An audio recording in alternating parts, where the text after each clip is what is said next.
Encore des lumières qui bougent dans le salon avec la musique un peu trop forte. Et pour moi, ça, c'est le bonheur. Autre bonheur. Mes grenouilles, parce que tout le monde sait que j'aime les grenouilles. Eh bien, sachez que j'ai une salle de bain et il y a à peu près 200 grenouilles dedans. Est-ce que ça rend heureux, ça?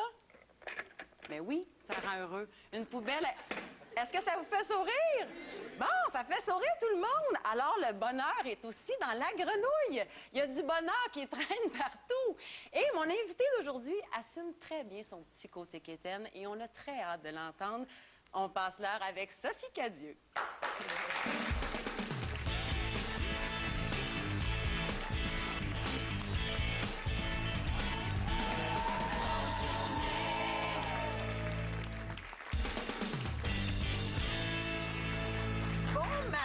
Bon matin à toi. Ça va bien? Ça va très bien. Comment trouves-tu mon... Kitsch à souhait. Oui, vraiment. kitsch à souhait. Oui. Est-ce que tu préfères kitsch ou kitten? Mais ça n'a pas pour moi le même sens. OK, explique.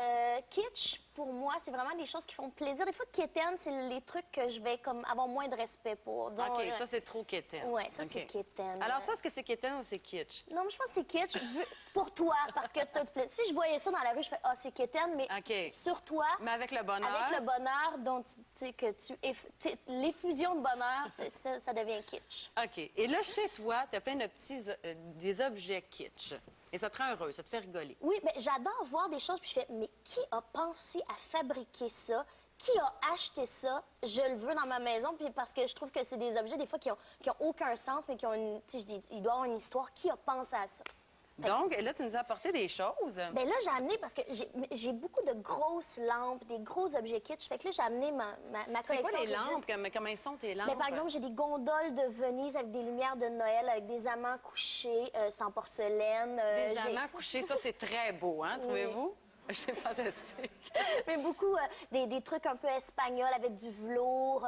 J'ai des petits chevreuils couchés avec une petite lampe. Tu sais, c'est vraiment des choses comme ça. Donc. OK. Et là, ces objets-là, ça, c'est un petit bonhomme de BD? Oui, ou... un petit Saint-Jean-Baptiste. J'adore les icônes religieuses. J'ai une Vierge Marie, pas sur un terrain de est-ce camping. qu'elle s'allume? Non, mais dans ma salle de bain. J'avais un petit cadre de Jésus qui s'allumait à la dernière scène. Tu sais, des trucs un peu portugais, tu sais, qui a beaucoup les icônes religieuses. Ça, une petite banque. I'm saving up for vacation avec une petite photo des années 50. Mais c'est très beau, ça. Oui. Puis tu mets vraiment des sous dedans? Oui, parce que j'avais des 1 et des 2 je peux pas les enlever. Et ça, c'est presque des lunettes de grenouille de ma Germaine. Oui. Mais c'est des lunettes que tu portes parfois? Je fais une grosse... Oui, je fais une collection de lunettes. C'est pas vrai? Oui, j'adore les lunettes. Puis dès que j'en trouve, il y a des amis qui m'en trouvent aussi dans les bazars, les trucs comme ça. Est-ce que quand tu voyages, tu cherches des lunettes? Oui, c'est peu rare partout à travers le monde? Oui, à chaque fois que je fais un voyage, je ramène au moins une paire de lunettes que soit j'ai acheté dans la rue ou dans un bazar ou des vraiment très belles lunettes. Ah, c'est super original. Oui. Et tu aimes le popcorn? Ben oui. Attends un petit peu. Là, on t'a trouvé... excusez-moi. On t'a trouvé plein de popcorn.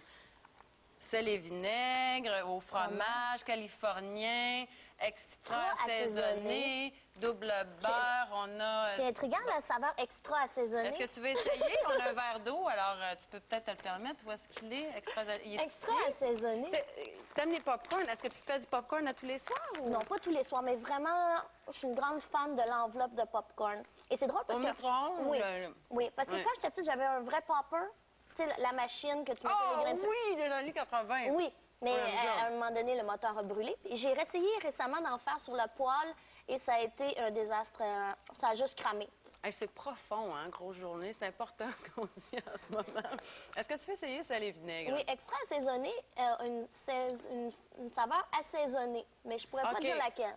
OK, mais c'est pas extra. Il y en a un petit peu. Pas extra. C'est assaisonné, ça pourrait être... C'est large comme spectre. C'est très... Ça peut être un peu ketchup, un peu dill pickle. C'est vrai, il y a un petit côté dill, je viens d'y goûter.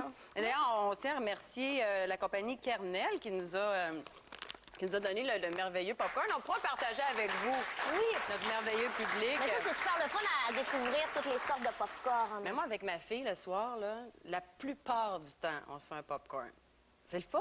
Moi, j'adore ça. Ben oui! Puis en plus, c'est pas agressant, c'est bon pour la santé quand même. Mais là, il y a peut-être pas mal de sel. C'est pas très grave.